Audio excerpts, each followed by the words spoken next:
Hadirat-Mu ada di tempat ini Tuhan. Hadirat-Mu menguasai tempat ini, dan tempat ini telah dikuasai oleh hadirat-Mu. Seluruh atmosfer di tempat ini telah dikuasai oleh kuasa Allah. Roh-Mu yang kudus ada bersama dengan kami. Sebab tanah ini telah dimeteraikan oleh Injil-Mu.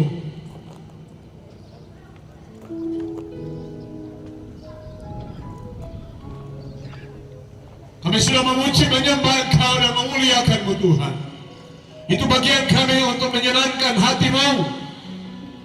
Karena kami tahu itu adalah kesukaan bagi Engkau Tuhan. Tiba saatnya untuk kami mau mendengar sebagian daripada firman-Mu. Firman-Mu adalah perkataan-perkataan-Mu yang kudus, suci dan sempurna. Firman-Mu adalah Engkau sendiri Tuhan. Untuk itu Bapa, sebelum Anak-Mu menyampaikan firman-Mu, Anak-Mu percaya bahwa Engkau ada bersama kami. Urapan kuasa-Mu ada di tempat ini. Urapan-Mu ada pada Anak-Mu, dan Anak-Mu berada pada urapan-Mu. Urapan-Mu yang akan mengajari kami dengan firman-Mu. Urapan-Mu akan menyingkapkan setiap rahasia firman-Mu. Urapan-Mu akan memberikan pengertian bagi kami. Sebab tanpa urapan-Mu, apa arti semua kehadiran kami di tempat ini Tuhan? Kami percaya setiap roh yang bukan berasal dari Tuhan sudah tidak ada di tempat ini. Tidak kami izinkan Tuhan setiap roh yang bertentangan dengan Roh Kudus Allah, setiap roh yang tidak memuliakan Engkau, setiap roh yang tidak tunduk kepada kuasa Roh-Mu ya Tuhan. Di dalam nama di atas segala nama, nama yang ajaib yang berkuasa di surga bumi dan di atas bumi, di dalam nama Tuhan Yesus Kristus binti Maria Isa Al-Masih, kami ikat setiap roh-roh kuasa iblis, baik yang ada di udara, di bumi dan di atas bumi, dan segala roh-roh kedagingan kemanusiaan kami yang tidak berkenan dalam nama Yesus. Kami taklukkan semuanya, kami hadir dan kami injak semuanya di bawah kaki-Mu Yesus. Kami hanya undang dan izinkan serta persilakan Roh Kudus Allah yang ada bersama kami di tempat ini. Terima kasih Tuhan. Dari pembacaan, penguraian, kesimpulan dan penutup daripada firman-Mu, setiap kata, kalimat dan alinea yang keluar dari mulut Anak-Mu, kuduskan, teguhkan dengan kuasa urapan-Mu Tuhan. Jika setiap yang datang dengan hati yang luka dibalut, disembuhkan.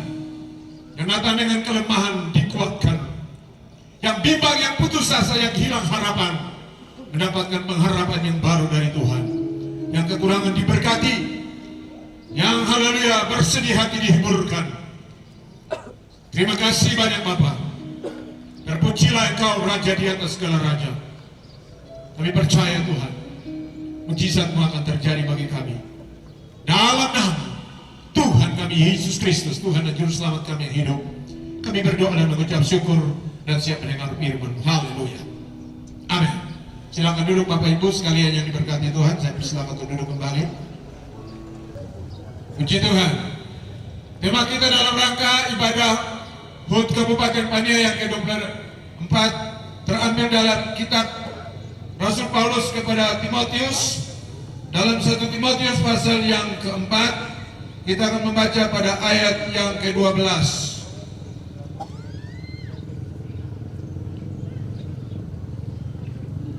Saya persilakan seluruh Bapak dan Ibu sekalian yang saya hormati untuk bangkit berdiri. Kemudian firman Tuhan ini akan kita baca secara bersama-sama. Yang ada ambil Alkitab bisa lihat dan buka bersama-sama. Yang punya HP bisa lihat di HP. 1 Timotius pasal yang keempat ayat yang ke-12.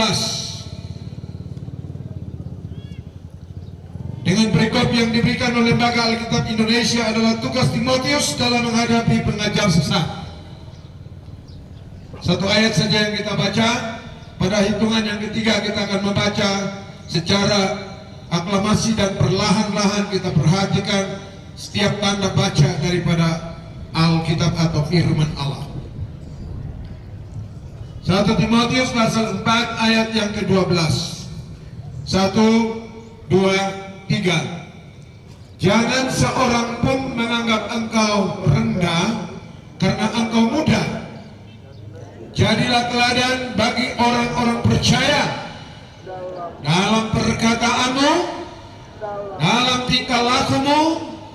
dalam kasih-Mu, dalam kesetiaan-Mu, dan dalam kesucian-Mu. Semua yang percaya firman katakan amin. Puji Tuhan. Silakan duduk Bapak Ibu yang diberkati oleh Tuhan. Kenapa ayat ini menjadi dasar dalam ibadah syukuran kita? Hal yang pertama adalah usia kabupaten ini adalah usia yang ke-24. Usia 24 adalah usia seorang pemuda. Yang kedua, ulang tahun kabupaten sebenarnya bukan hari ini, adalah tanggal 26 Oktober. Menjelang 28 adalah Hari Sumpah Pemuda. Seluruh pemuda di Indonesia telah menyatakan sikap dan mereka telah bersumpah satu bangsa, satu tanah air, satu bahasa, yaitu bahasa Indonesia. Yang ketiga, Bupati Kabupaten Paniai juga masih muda. Tiga hal ini yang melatar belakangi setelah saya berdoa kepada Tuhan, Tuhan menunjukkan ayat ini. Bapak Ibu sekalian yang diberkati oleh Tuhan, Paulus adalah seorang rasul yang sangat tersohor, terkenal di dalam zaman perjanjian baru. Saulus sebelum bertobat dan namanya diubah menjadi Paulus, dia adalah penjahat, dia adalah pembunuh, dia adalah penganiaya orang-orang percaya yang melakukan perintah Tuhan, yang beribadah kepada Tuhan. Dia sangat berpegang teguh kepada hukum adat istiadat orang Yahudi, hukum Taurat, sehingga dia melakukan penganiayaan kepada umat Tuhan pada zaman itu. Tetapi oleh rahmat dan anugerah Tuhan yang besar, rencana Allah yang besar bagi Saulus, ketika dia menerima surat kuasa dari para imam di Yerusalem, dia hendak pergi ke kota Damsyik untuk menganiaya dan menangkap anak-anak Tuhan yang ada di sana, memasukkan mereka ke dalam penjara. Bersama dengan rombongannya, ketika mereka sampai di pintu Damsyik, ada sebuah cahaya dari surga yang memancar dan membuat Saulus dan seluruh rombongan jatuh rebah. Dan ada suara yang berkata, "Saulus, Saulus, mengapakah engkau menganiaya aku?" Saulus berkata, "Siapakah engkau Tuhan?" Suara itu berkata, "Akulah Yesus yang kau aniaya. Tetapi bangunlah, aku mempunyai rencana yang indah bagi engkau. Engkau akan menjadi penyambung lidah, biji mata, dan perpanjangan tanganku untuk memberitakan Injil bagi bangsa-bangsa non-Yahudi." Bapak Ibu yang diberkati oleh Tuhan, Saulus tidak dapat melihat selama 3 hari. Dia berdoa dan berpuasa.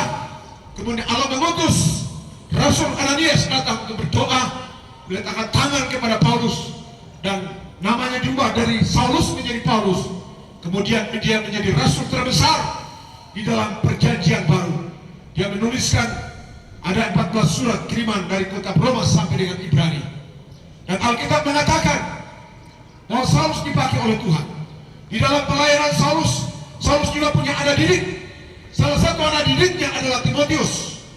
Timotius adalah seorang pemuda yang telah terdidik oleh neneknya dan ibundanya atau mamanya di dalam hal-hal kitab suci. Dan ketika Saulus melihat ada potensi bagi anak muda ini, maka Saulus mengambil dia untuk menjadi murid atau menjadi anak didiknya. Ketika Saulus mendidik dia, di dalam perjalanan penginjilan daripada Saulus dengan beberapa pemuda-pemuda yang lain, termasuk Silas dan pemuda-pemuda yang lain, Paulus melihat begitu hebatnya potensi yang ada dalam diri seorang pemuda yang namanya Timotius.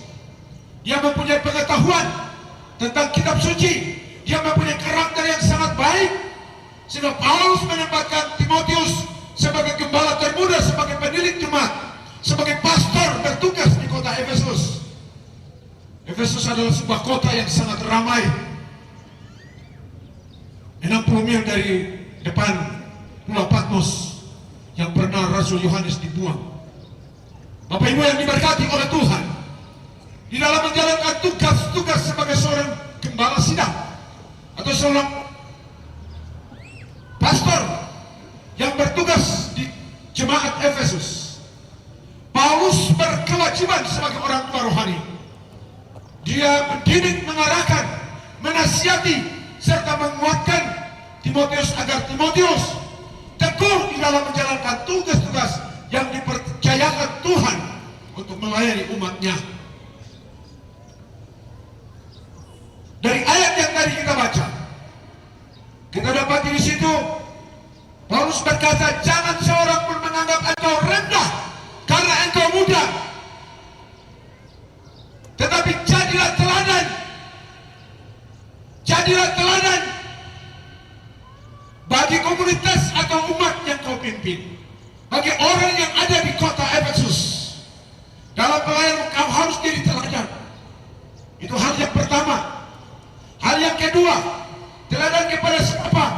Dalam ayat lanjutan dari pembacaan firman kita tadi, kita dapati bahwa bagi orang-orang percaya. Siapa orang-orang percaya? Umat yang dikembalakan oleh Timotius. Apakah cuma sampai mereka saja? Tidak. Tapi bagi semua penduduk yang ada di kota Efesus, dari semua lapisan masyarakat yang ada di kota Efesus, bagi semua kepercayaan yang ada di kota Efesus, Paulus menasihati Timotius untuk menjadi teladan. Bagian yang berikut, apa yang harus menjadi contoh yang harus Timotius tunjukkan untuk menjadi teladan bagi semua orang? Kita lihat hal yang pertama, yaitu dalam pembacaan firman Tuhan tadi. Mari kita perhatikan baik-baik. Jangan seorang pun menganggap engkau rendah karena engkau muda. Jadilah teladan bagi orang-orang percaya. Hal yang berikut adalah dalam perkataanmu. Paulus mengingatkan Timotius agar dalam setiap kata, kalimat, dan alinea yang keluar daripada mulut Timotius harus berhati-hati, karena dia adalah seorang figur, dia adalah seorang pemuda yang harus memberikan contoh dan teladan baik kepada yang berusia di bawah dari dia, yang sebaya dengan dia, bahkan di atas usia daripada Timotius. Dalam perkataan, dalam pengajaran, dalam kehidupan sehari-hari, di tengah komunitas masyarakat, dia harus menjaga perkataan-perkataan yang keluar dari mulutnya. Karena apa? Karena mulutnya adalah penyambung lidahnya Allah. Sebagai seorang hamba Allah, sebagai seorang leadership, supaya jangan orang menganggap dia rendah karena dia muda. Mungkin mereka berpikir bahwa karena dia muda dia terbatas dalam hal berpikir, dalam hal berkata. Paulus mengingatkan, Paulus menasihati supaya Timotius harus menjaga perkataannya itu sebaik-baiknya. Hal yang berikut selain dari perkataan, lanjutan dari ayat 12 tadi,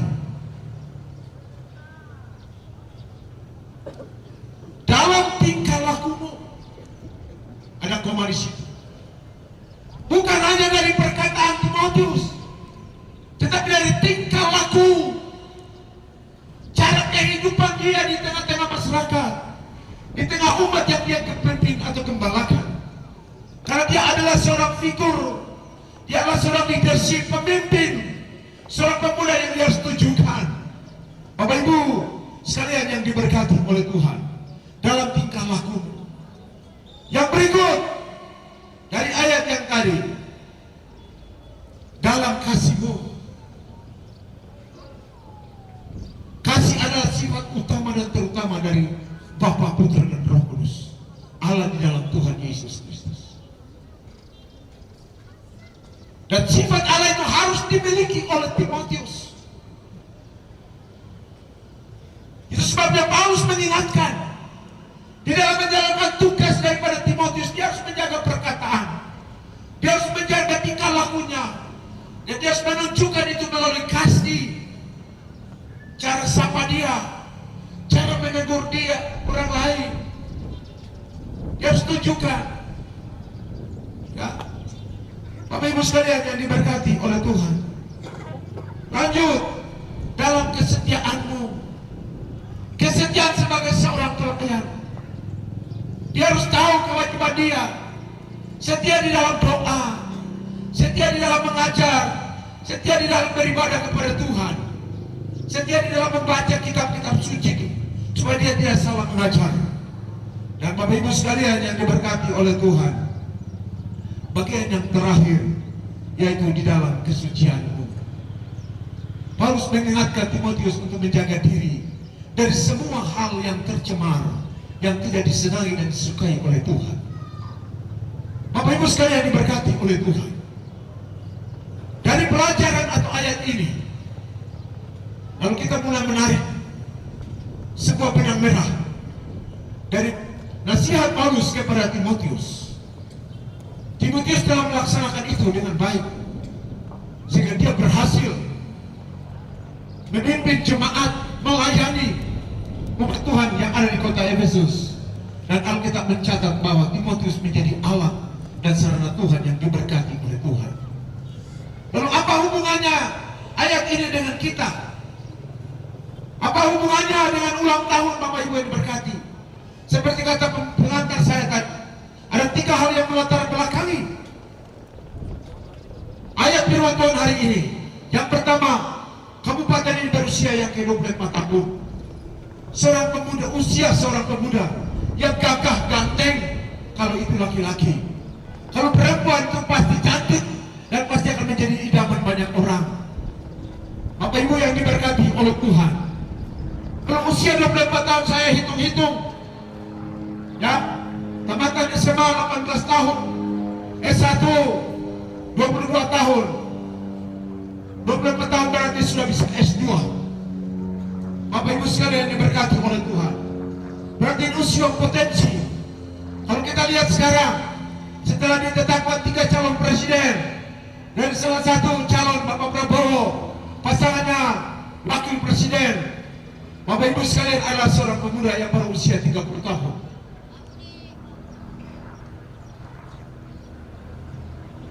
Lalu kita kaitkan ayat ini, nasihat-nasihat ini semuanya dengan tugas dan tanggung jawab yang Tuhan percayakan kepada kita masing-masing. Siapapun kita dan apapun kapasitas dan kapabilitas yang dimiliki oleh kita, apapun kedudukan, harkat dan martabat, status sosial kita di tengah masyarakat, mungkin yang duduk di birokrasi pemerintahan, eksekutif, legislatif, yudikatif, di satuan-satuan keamanan, di lembaga-lembaga swasta, di perusahaan-perusahaan BUMN, BUMD, baik sebagai pemimpin agama, sebagai tokoh-tokoh agama, tokoh masyarakat, partai politik, semuanya kita. Ketika kita dipercayakan menjadi seorang leadership sebagai seorang pemimpin, kita harus memiliki kriteria karakter seperti apa yang dikatakan firman Tuhan hari ini. Kita harus menjadi teladan,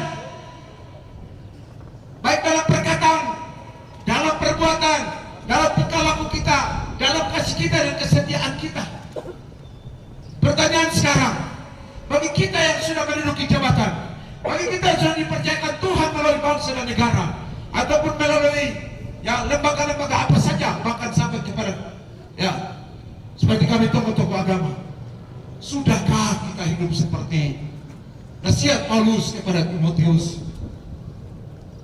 Sebagai seorang pemimpin, mungkin di instansi pemerintah, di perusahaan, atau di lembaga apapun, ketika kita dipercayakan, marilah kita tunjukkan, marilah kita nyatakan keteladanan itu bagi bawahan kita, keteladanan itu bagi masyarakat pada umumnya. Sehingga apa? Jangan latihan lain, main lain. Negara kita itu negara hukum. Bapak Ibu diberkati, setiap manusia yang lahir dari kandungan manusia, ada 3 hukum terbesar yang berlaku secara universal. Hukum yang pertama adalah hukum agama atau hukum ilahi. Di negara kita 714 suku yang ada di negara dan bangsa kita, dan ada agama yang diakui oleh undang-undang kita. Agama yang pertama adalah Muslim, kedua Kristen Protestan, ketiga Katolik, penghujung. Bapak Ibu sekalian, dari 6 agama ini juga mempunyai kitab suci masing-masing. Dan setiap kitab suci, tidak ada satu kitab suci pun yang mengajarkan umatnya untuk melakukan hal-hal yang negatif dan jahat. Semua kitab suci mengajarkan kita untuk melakukan kebaikan, kebajikan. Karena dibalik daripada kehidupan kita di dunia ini, masih ada kematian dan masih ada kehidupan. Yaitu kematian di neraka, kata kitab suci, dan kehidupannya kekal di surga. Kata kitab suci, bukan kata pendeta Konstabai. Bapak Ibu sekalian yang diberkati oleh Tuhan, kita diatur oleh 3 hukum ini. Negara dan bangsa ini akan aman, pribadi kita akan aman, keluarga kita akan aman, kabupaten kita akan aman, provinsi kita akan aman, semua yang ada akan aman ketika kita taat kepada 3 hukum ini. Karena setiap suku punya adat istiadat, dan adat istiadat itu juga mengajarkan kita hal-hal yang positif. Dan sebagai warga negara, kita diatur oleh peraturan dan perundang-undangan yang berlaku dalam negara kita. Tidak ada undang-undang yang mengajarkan kita untuk melakukan hal yang salah. Dan setiap umat manusia yang ber-KTP NKRI, yang hidup dari Sabang sampai Merauke, sebagai umat beragama kita harus taat kepada setiap ajaran agama kita masing-masing. Sebagai rakyat 714 suku, masing-masing suku punya adat istiadat. Dan sebagai warga negara, kita adalah warga negara yang harus taat kepada peraturan dan perundang-undangan. Tidak mungkin para penegak hukum, baik itu kepolisian atau peradilan, menangkap, memproses dan menghukum seseorang kalau dia tidak melangkahi peraturan dan perundang-undangan yang berlaku dalam negara kita. Demikian juga sebagai umat beragama, neraka itu disiapkan bagi iblis, bukan bagi kita manusia. Karena kalau kita lihat dalam Kejadian pasal 1 ayat yang ke-26, Allah berkata, baiklah mari kita menjadikan manusia itu serupa dan segambar seperti kita. Manusia diciptakan segambar dan serupa seperti Allah. Siapapun dia, apapun agama, suku, bangsa, kaum, dan bahasa, kita semua keluar dari satu nenek moyang, yaitu Adam dan Hawa. Nah, Bapak Ibu sekalian yang diberkati oleh Tuhan, dari ini semuanya kita melihat kesimpulan, contoh daripada Yesus Kristus, Tuhan dan Raja Allah. Dia telah datang ke dalam dunia. Dia lahir, dia hidup, dia menunjukkan keteladanan bagi semua umat manusia, bukan hanya orang Yahudi, bukan cuma hanya agama yang percaya kepada dia, tapi kepada semua umat manusia. Karena semua umat manusia diciptakan oleh dia. Dia memberikan keteladanan selama dia hidup 33,5 tahun dia ada di muka bumi ini. Dia mengajar, dan apa yang dia katakan dia lakukan seperti yang dia katakan. Dia menyembuhkan orang sakit, dia membangkitkan Lazarus dari kuburan, dia memberi makan 5.000 orang, dia menyembuhkan orang yang lumpuh, orang yang buta dapat melihat. Dia mengajar, dia mengarahkan orang, dia mendidik orang kepada jalan yang benar. Dia menunjukkan kasihnya. Bukan hanya dia berbicara, tetapi dia buktikan semuanya di atas kayu salib. Dia mati, dia yang tidak pernah bersalah, dia yang tidak pernah, tubuhnya tidak pernah tersentuh dengan dosa, tapi dia harus menanggungkan semuanya. Oleh karena kita manusia, perbuatan kita dari nenek moyang sejak Adam dan Hawa jatuh dalam dosa sampai kepada akhirat nanti, Bapak Ibu, kiamatnya dunia ini, semua dosa telah ditanggungkan di dalam diri Yesus di atas kayu salib. Dia dihukum, dia diadili dengan 2 peradilan. Peradilan yang pertama adalah peradilan secara hukum, adat istiadat agama orang Yahudi, oleh Imam Besar Hanas dan Kayafas. Ternyata dari hasil pemeriksaan dia tidak pernah berbuat salah. Selama 3,5 tahun dia mengajar, dia tidak pernah melangkahi hukum-hukum Taurat yang berlaku, melainkan dia menggenapi itu semuanya. Tapi dia dikatakan bersalah. Dia dibawa ke pengadilan secara politik atau pemerintahan, oleh Pilatus. Dari hasil penyelidikan dia tidak bersalah. bersalah sama sekali. Dia didapat kesalahan. Tapi pada akhirnya dia harus dijatuhi hukuman mati. Oleh karena kasihnya dia tunjukkan itu semuanya kepada kita. Bapak Ibu sekalian diberkati oleh Tuhan. Dia setia sampai akhir hidupnya. Dia menjaga dirinya, Bapak Ibu yang diberkati. Dia menanggungkan semua dosa kita. Dia hidup dalam kesucian. Itu sebabnya dia dijuluki, dia adalah juru selamat. Kisah Rasul pasal yang keempat, ayat yang ke-12, bahwa di bawah kolong langit ini tidak ada nama lain yang di dalamnya manusia selamat, hanya di dalam Dia. Semua agama mengajarkan tentang surga. Semua agama mengajarkan tentang Allah sebagai pencipta. Semua agama mengajarkan tentang neraka. Tapi pertanyaannya, ke surga melalui siapa? Ke Tuhan melalui siapa? Bapak Ibu sekalian yang diberkati, Yesus menyatakan dirinya, dia datang ke dalam dunia, dia tinggalkan surga, dia datang menjelma menjadi manusia, mengambil rupa seperti manusia. Filipi pasal yang kedua ayat yang kelima sampai dengan ayat yang ke-11. Dia mengosongkan dirinya bersama dengan manusia menjadi hamba, bahkan mati di atas kayu salib. Itulah sebabnya Allah sangat meninggikan dia dan mengaruniakan nama di atas segala nama, yaitu dalam nama Yesus, supaya segala lidah dan segala lutut baik di surga, di bumi, semua harus tunduk dan sujud menyembah kepadanya. Dan tidak satu pemimpin agama atau kerajaan atau bangsa, perdana menteri atau presiden di dunia ini yang berkata, akulah jalan kebenaran dan hidup, kecuali hanya Yesus, Yesus, Yesus binti Maria Isa Al-Masih. Yohanes pasal yang ke-14 ayat yang ke-6. Dia berani menyatakan dirinya, akulah jalan kebenaran dan hidup. Tidak seorang datang kepada Bapa Tuhan di surga kecuali melalui aku. Dia telah meninggalkan teladan itu untuk kita semuanya. Itu sebabnya bagi Bapak Ibu yang diberkati oleh Tuhan siang hari ini, kita mensyukuri semuanya anugerah Tuhan yang besar bagi negeri kita, bagi tanah kita. Pemerintahan sejak Bapak Januari Daud almarhum, Naftali Yogi almarhum, Hengki Kayame almarhum, setiap para pemimpin sekarang, Bapak Miki Nawipa dan juga Bapak Oktavianus Bobai, tinggal beberapa minggu ke depan. Kemarin sudah sidang istimewa pengumuman dari DPR untuk masa jabatan tanggal 23 bulan ini akan mengakhiri masa jabatan. Ada waktu kita bertemu, ada waktu kita akan berpisah, ada waktu kita diangkat, ada waktu kita diterungkan. Bapak Ibu sekalian, jabatan boleh diambil, semua boleh diambil, tapi ingat, jangan sampai Yesus diambil dari kita. Amin. Haleluya. Untuk itu, maju terus dalam Tuhan, kerjakan setiap kepercayaan yang Tuhan percayakan kepada kita. Siapapun kita, apapun kapasitas kita, apapun kapabilitas kita, status sosial kita, kerjakan setiap kepercayaan Tuhan, karena kita semua akan menghadap akhirat dan bertanggungjawab semua perbuatan kita, entah yang baik ataupun yang jahat. Tuhan melihat, Tuhan menuliskan itu semua. Semua akan dibukakan, semua akan dinyatakan kepada kita sekalian.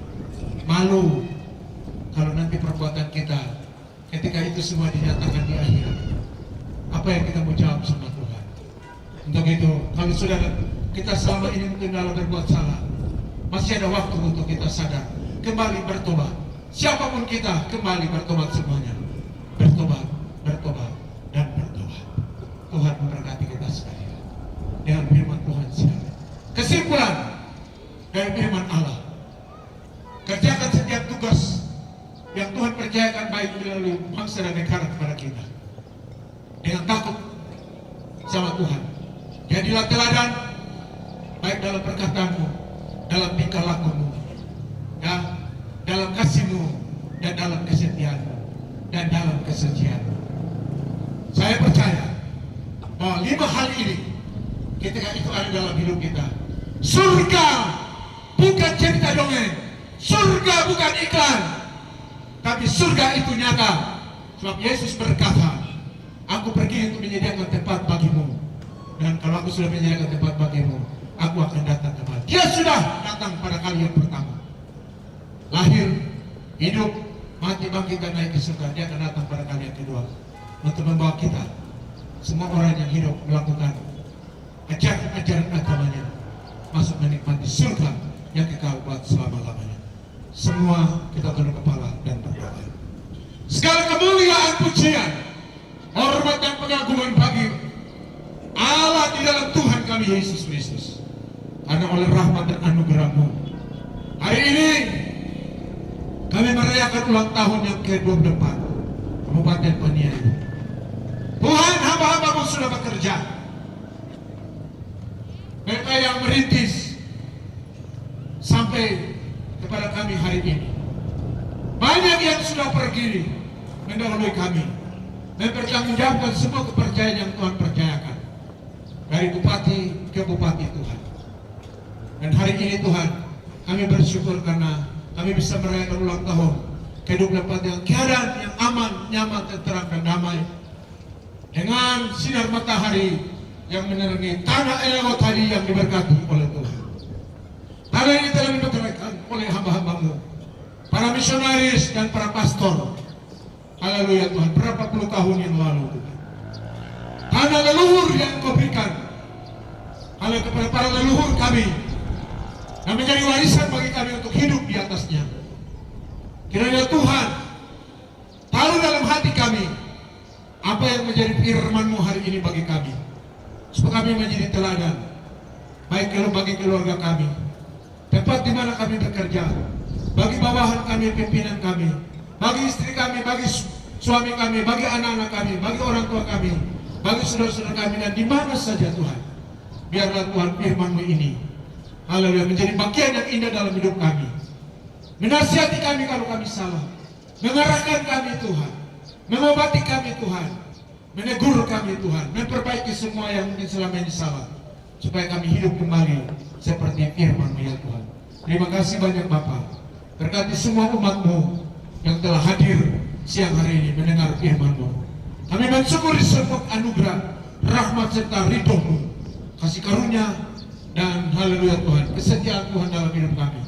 Ampuni kami dari segala salah dosa dan aib kami Tuhan, segala kenajisan yang kami lakukan, baik pikiran, perkataan dan perbuatan kami. Biarlah Tuhan mengampuni kami, supaya semua kesalahan kami tidak diingat lagi oleh Tuhan.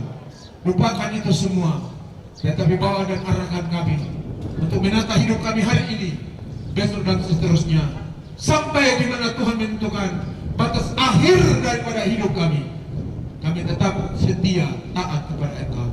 Kami mengucap syukur dalam nama-Mu yang ajaib dan berkuasa, Yesus Kristus Tuhan, binti Maria Isa Al-Masih, kami berdoa kepada-Mu Bapa Surgawi. Haleluya. Amin. Puji Tuhan.